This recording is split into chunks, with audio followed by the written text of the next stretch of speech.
I'll say good day to you this day of your time. How are you all?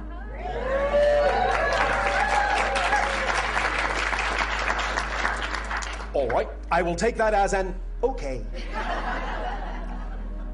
First of all, we would like to thank each and every one of you individually and all of you together collectively, once again, for the co-creation of this interaction, for allowing us to create this transmission with you. Each and every time, every one of you allows for these kinds of interactions to occur between our respective civilizations. You help to co-create a link, a bridge between our worlds, between our realities, and in the creation of that link, you create a third world, a third reality, a new idea, a new paradigm, in which many new things, new ideas, new inspirations can be manifest. So we thank you for the opportunity to co-create with you a new idea, a new reality. We would like to begin this transmission in the following way. We recognize that we are communicating to you in an area on your planet referred to as Sedona. And recently we have announced that even though our spacecraft has been positioned above the area on your planet known as Cairo for quite some time, we are now above the area you call Sedona, about 2,500 miles up. You will find that the reason many ships position themselves at this point around your planet is to be of aid and assistance in the balancing of many of the energies of what you call the electromagnetic field of your world, to aid and assist in some of the transformations that you as a collective consciousness are now undertaking on your world. Now that you have changed your collective consciousness, the vibration and frequency of your reality in such a manner as you have recently done, you have created a kind of shift, a kind of change that allows us now to proceed further with this agenda of assisting you in the balancing of this energy, and allows us to move into different positions, because now you have created on your planet a very different energy which can now accelerate in positive and constructive and creative and loving ways more than ever before. So first and foremost, we will congratulate you on making a change in your collective consciousness to allow us to interact with you in a new reality. So congratulations. Now, once again, allow us to explain briefly the idea of what the shift is about in terms of what is actually mechanically happening. We understand that in human language you have many colloquial phrases for this idea of transformation and changing your world. And that is all well and good, and you can refer to this idea in any way, shape, or form you so desire. It doesn't matter. The effect is the same.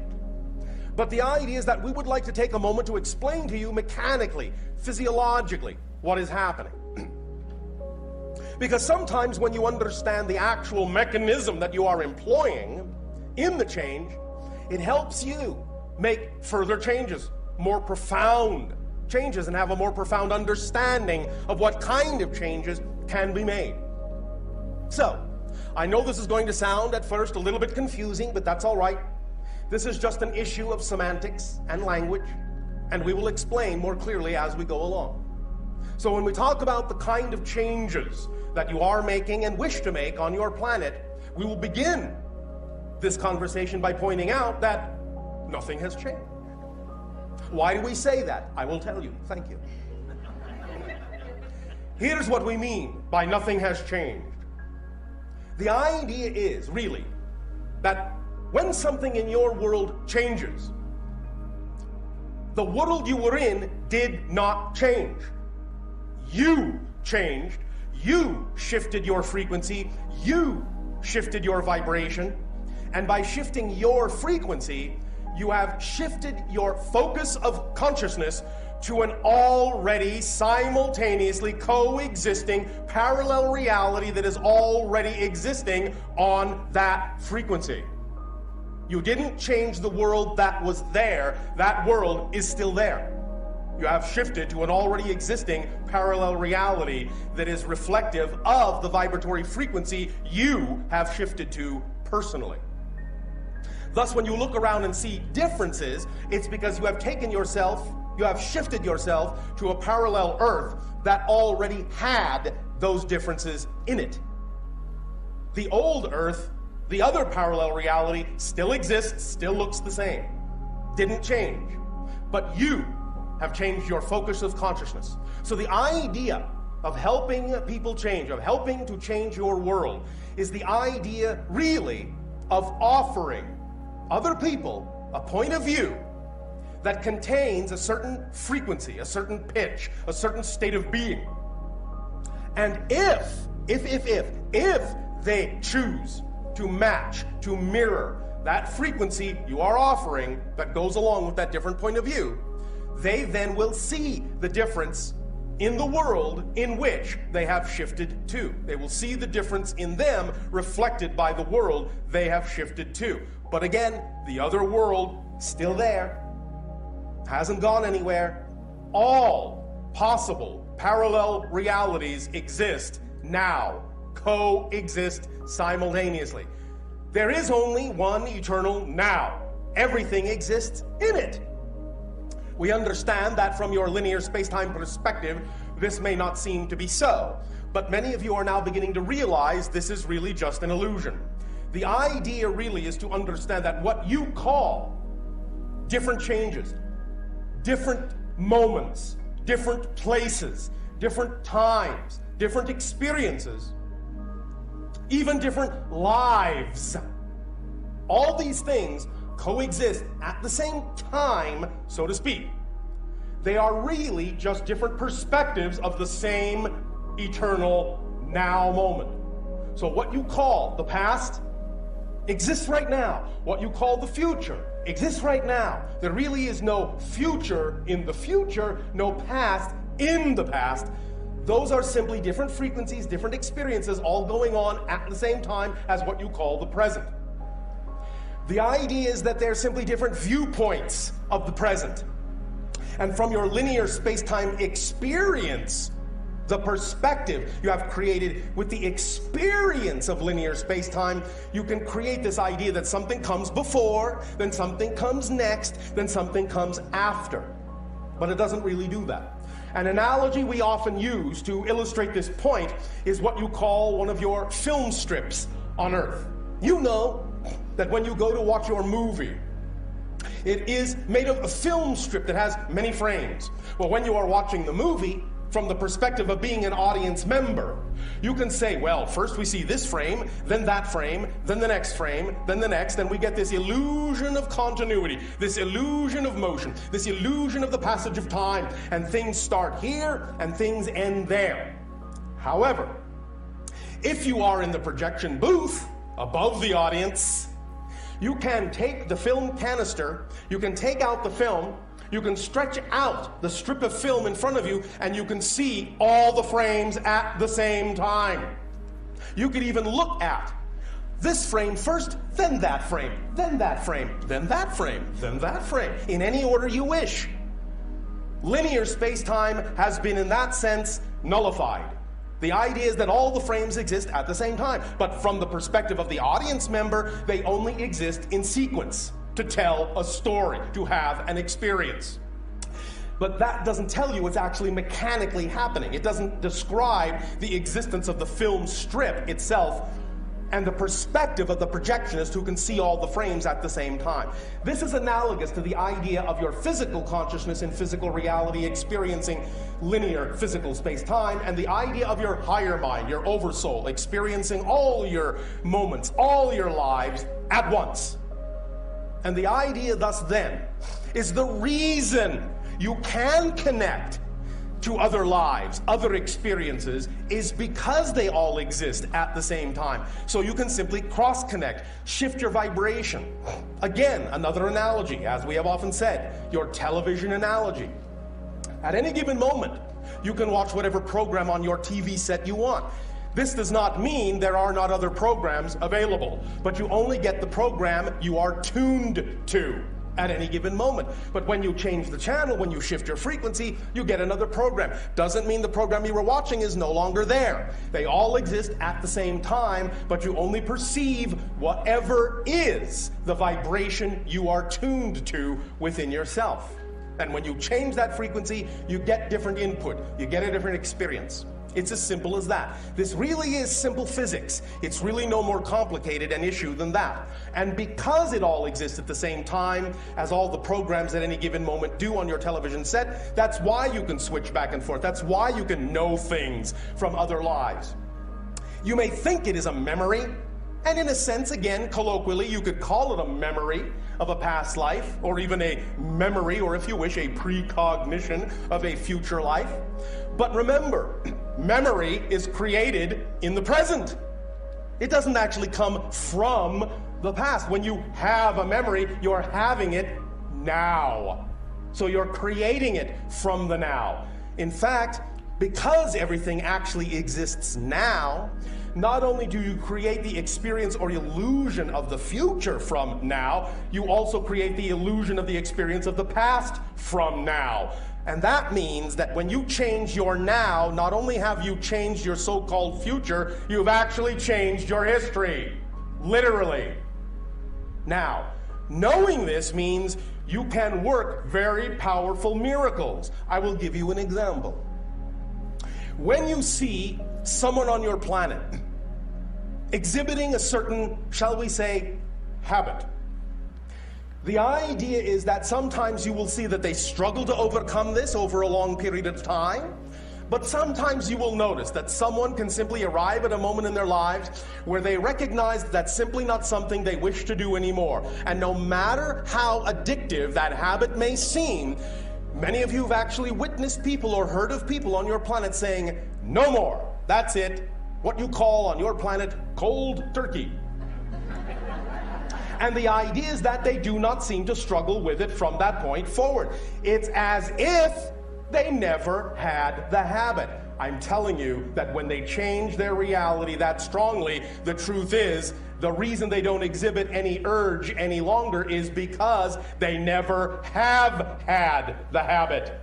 Because when you become a new person, literally, you become a new person when you change your frequency every moment, and when you become a new person that has a definition that you do not now have that addiction, do not now have that habit.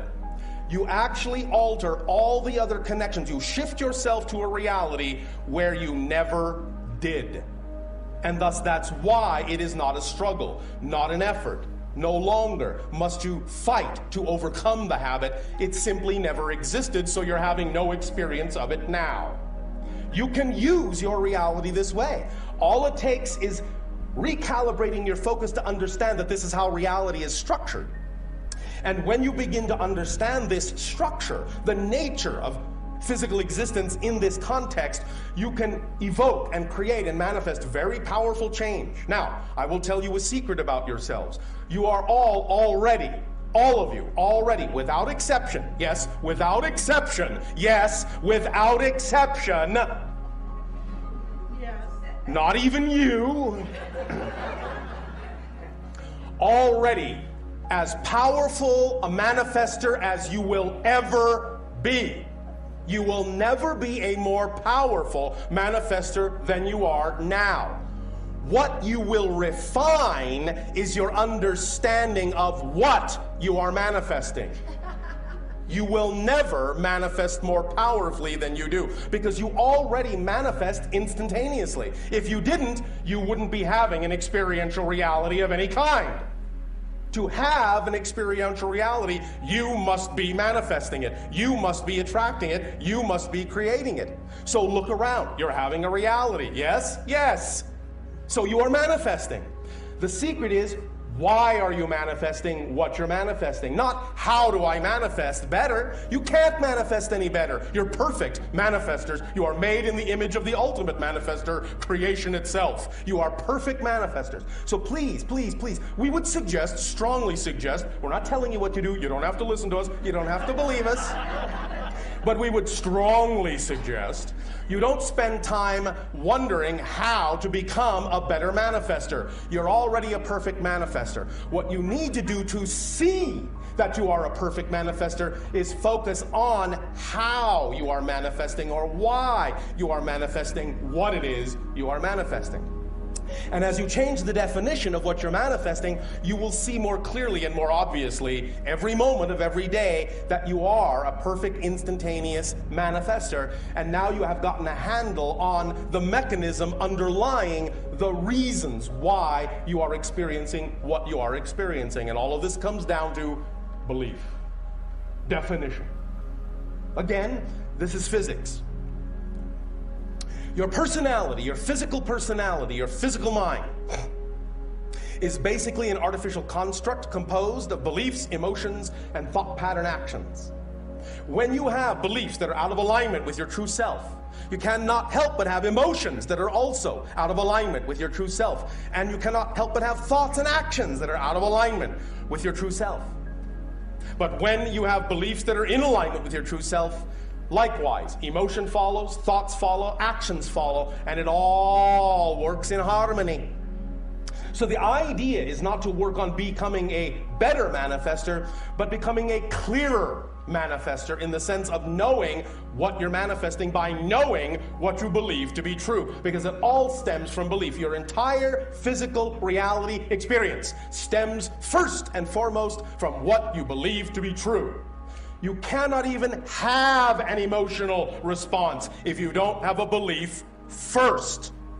So when you have an emotion, when you have a thought, when you have an action that you don't prefer, always trace it back to what do I have to believe is true in order to feel the way I do. What do I have to believe is true in order to feel the way I do? That's the first question to always ask yourself when you find yourself in a physical reality experience that is out of alignment with what you prefer it to be. What would I have to believe is true in order to feel the way I do in this experience? If you are feeling something negative, if you are feeling fear, doubt, self-loathing, hatred, anger, shame, ask yourself, what would I have to believe is true about myself in my relationship to this situation for me to experience this emotion? Because I know that the emotion cannot be there if I don't believe something about myself to be true first. Because you notice that if you don't have a definition for something, you don't know how to feel about it. You don't have a feeling about something you have no definition for. When you do automatically, either consciously or unconsciously, apply a meaning and a definition to something, then the emotions kick in. But only then, and never before. So when you find yourself feeling something, allow yourself to feel it. Don't in any way, shape, or form suppress it, but examine and explore why it is there. And the first and foremost reason it is there is because you have a belief. Find out what that belief is. Now, all these things we are talking about here, we can discuss these more in a variety of ways and get clearer and clearer on how to use these mechanisms in a clear and conscious manner so that you can know that all change within yourself is, in fact, instant change. Instant change. And the only way it would seem as if change is not instantaneous is because you are making instantaneous changes that are simply not that different than the change you made before. You see the illusion that is created? If you make an instantaneous change, and in any change, everything does change within you, you shift to an entirely different reality. But if you shift yourself to an entirely different reality that looks almost identical to the last one, you won't really think that anything has changed. You will fool yourself into the illusion of thinking nothing has changed or not much has changed, and that this is a long process and an effort and a struggle, and it takes a long time, without realizing you have actually changed everything all at once. But it simply looks pretty much the same, because you have created it to be so with your belief that big change cannot happen quickly. That's the belief that allows you to experience the idea of change happening slowly. But if you understand that every change is a total change, a totally new reality that you've shifted to, then it's an issue of how different you define that reality, and the difference, the degree of difference in your definition of that new reality from the other one is what will allow you to see that the manifestation of the change is instantaneous. Because the only way you can gauge instantaneous change is by having a great degree of difference in the change. If you don't have a great degree of difference in it, you don't think much has changed, even though it has. So again, the idea of describing to you the notion that every change is instantaneous and every change is total, and I mean total, you are a new person in a new reality, in a new universe, literally, take me literally, please take me literally. I am not speaking metaphorically here. Then if you know that that is absolutely, totally different, then you can also begin to understand that it actually can be anything you really prefer it to be, at whatever rate you are comfortable with. And that's usually the big secret, at whatever rate you are comfortable with. Because for many of you, the idea of change is very scary. And you don't really want to change that much, even though you're changing instantaneously, totally. You want to create an experience that says you haven't really changed that. Oh, I don't want to be too different. People will think I'm strange, bizarre, weird, freaky, and all those other wonderful, colorful Earth terminology. Nevertheless, the truth is you change everything instantaneously. It is up to you to decide how much you want to take advantage of that fact. It's up to you. The rate, the pace, the style is up to you. All we are doing is letting you know that's the mechanism that's happening, so you don't have to spend time wondering how to make amazing, large-scale, rapid, instantaneous manifestations. That you're already doing. All you need to do is focus on why you're doing what you're doing, how you're doing it, based on what belief and why, and then you'll get a handle on how to allow yourself to redefine the reality in such a manner as to see whatever degree of change you prefer to see. And that's what it's all about. What idea, what belief is most harmoniously aligned with your true self? Now, we have said, yes, true self, out of alignment, in alignment with true self, true self. What's true self? Here's how you tell what your true self is. Once again, briefly. It is encapsulated in a term that exists on your planet called passion, joy, and excitement.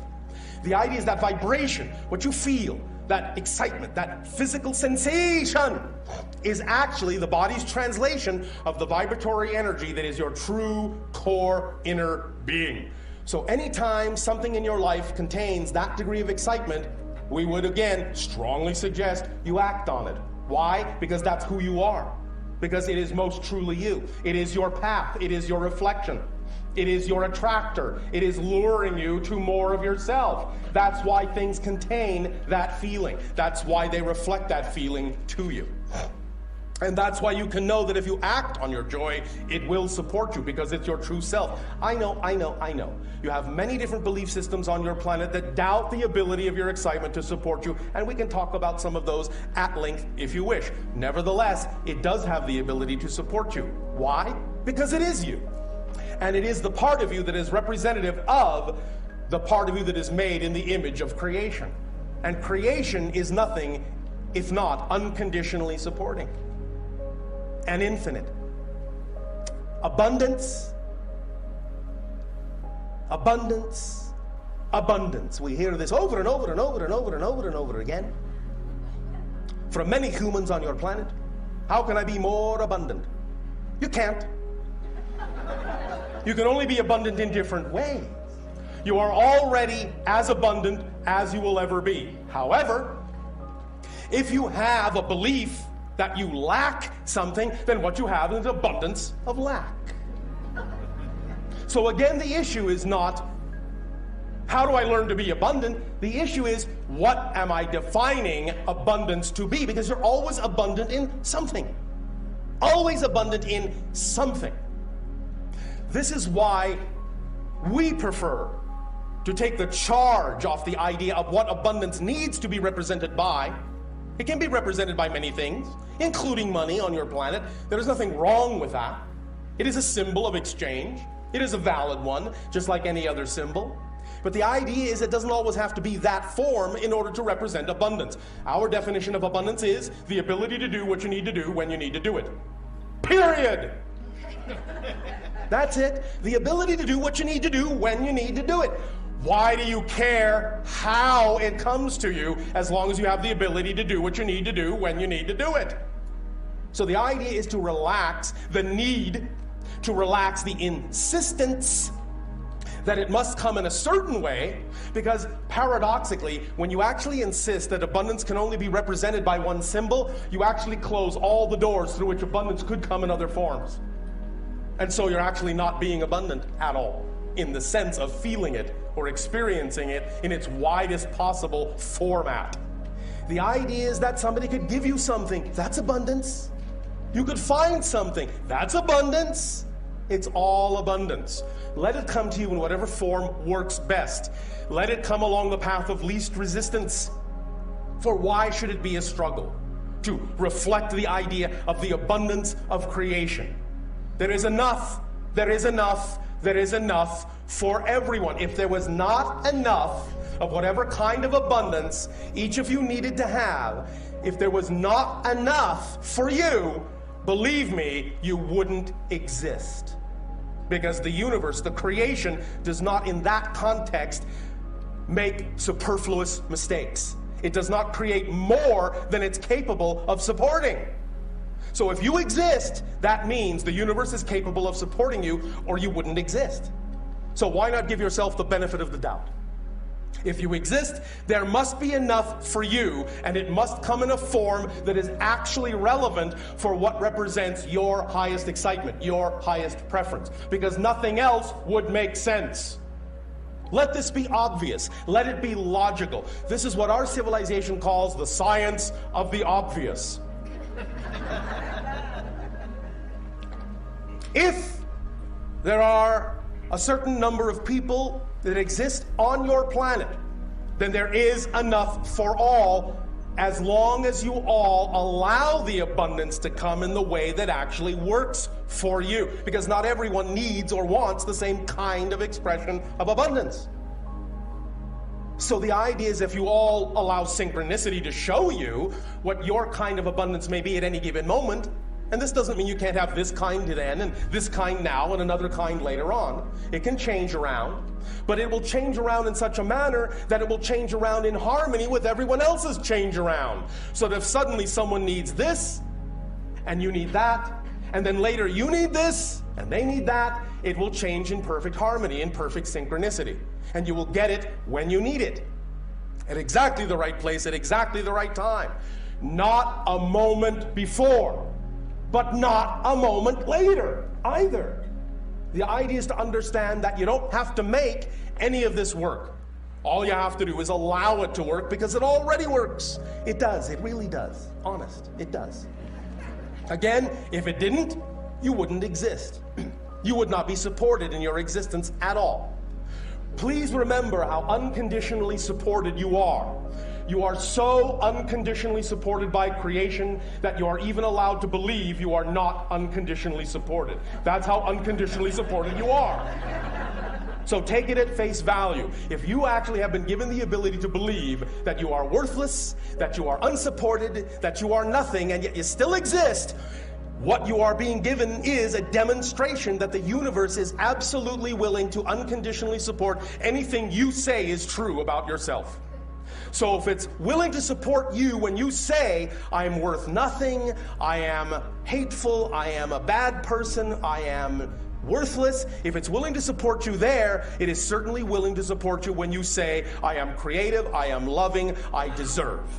There is absolutely no difference in the eyes of creation, no contradiction whatsoever. And when you decide which one is true for you, there is nothing in existence that will contradict you. It will simply reflect whatever you have said is true about you at that moment. Because that's what it means to be made in the image of creation. That you decide, you have your free will to decide who and what you are, and that reflection is given to you through your passion, your joy, your love, your excitement. It's as simple as that if you want it to be. Of course, if you enjoy complication, by all means, please do so.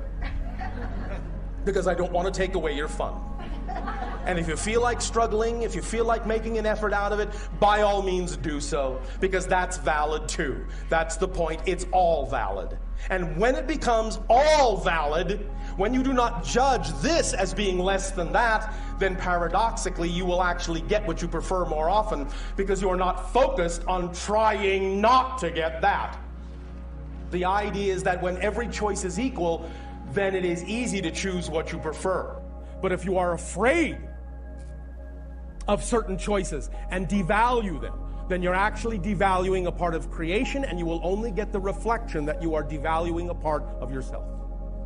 And therefore, you will be forced, in a sense, simply by the nature of existence, to focus on the thing you are devaluing, because that's where your focus is. You're putting undue energy on making it stand out in some way, shape, or form from the rest of the choices that you could make that are all equal. And anytime you make something stand out, you're putting energy into it and saying, this needs to be bigger and more important than anything else. And therefore, whether positive or negative, it will be. Until you can relax your insistence that it needs to be so important and allow yourself to know that it will not control you, it will simply respond to you in whatever way, shape, or form you start choosing to respond to the idea of yourself. Again, we may discuss some of this at length. Now, in keeping, first of all, with the idea of the area you are in on your planet, and in keeping with the idea that many of you recognize it as a strong vortex location, we ask the question, what is a vortex actually? All right. Well, some of you have described the idea that it is energy in motion, swirling energy, spiraling motion. Yes. Some of you have said it is a gateway, it is a doorway. Yes. Some of you have said it is a reflection and an opportunity to understand more and more of who I am. Yes. But what is it actually? Well, as you understand the idea of physical reality and know that in a sense it is an illusion, nevertheless the experience is real. And the experience, being real, cloaks itself in certain symbols. One symbol being electromagnetic energy. Now, this electromagnetic energy is the first level of physicalization from higher non-physical frequencies of consciousness. This electromagnetic energy, what you may call spirit matter, if you wish, densifies and densifies and densifies and densifies, much like the idea of steam to water to ice. All made of the same stuff, you might say, but at different frequencies, different experiences, going from the less material to the denser material of the physical world experience. Again, yes, illusionary, but the experience is real as you describe it, and as you have collectively agreed to participate in it to varying degrees.